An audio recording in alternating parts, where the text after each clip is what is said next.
fast forward, I'm 16 years old. It's the day before my junior prom, and my mom has a major aneurysm. So they tell us she's not going to live through the night. She's going to die. So here, my dad's like 40 years old. Wow. And he's got 5 kids, you know, and they're like, bring the kids in. This is what's going to happen over the next 24 hours as your mom passes. So she doesn't pass away.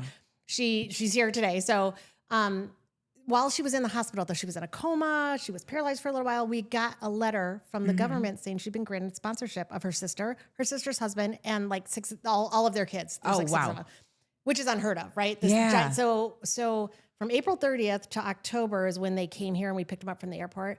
Our lives changed. It was like, I've never seen my mom so happy. She was like walking again and what have you. So within not a very short amount of time, they had gone off and gone to visit, or somebody picked them up, they left. Yeah. And my parents were kind of crushed, right? So fast forward, we're now like 20 years. We really haven't talked to them very much. They're all doing very well. They're living in Virginia. They just, these beautiful homes, very successful. And my dad passed away at the age of 58, right? Unexpected, suddenly. Yeah.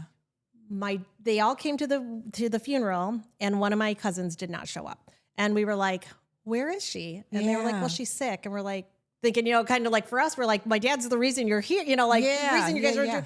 And we're not like a combative people. We're just very loving. So we were just like, oh, so 2 weeks after the funeral, my mom and sister flew to Virginia to see what was wrong. And she was on a transplant list. So I get a call and my little sister's like, Anne's on a transplant list. She's O positive. I'm O positive. Immediately I call my doctor and I said, how do I donate my kidney to somebody in Virginia? And he's like, I don't know, but we'll find out. So we worked with the University of Michigan. The transplant was done at the University of Virginia, Charlottesville. It took about 6 months.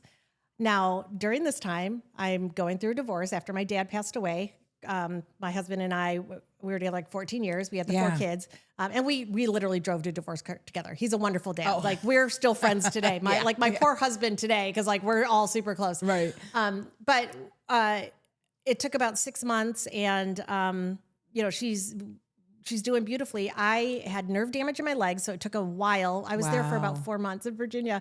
It took a while for me to really try to learn how to walk again and get all of my motor skills. And then I came back home. Thankfully, I had an awesome boss who let me take that much time off. Yeah. So it was the recovery was difficult, but I've learned that it wasn't just that. I'm just a horrible patient. And then... But I became an advocate for organ donation. So I quickly became a public speaker for it.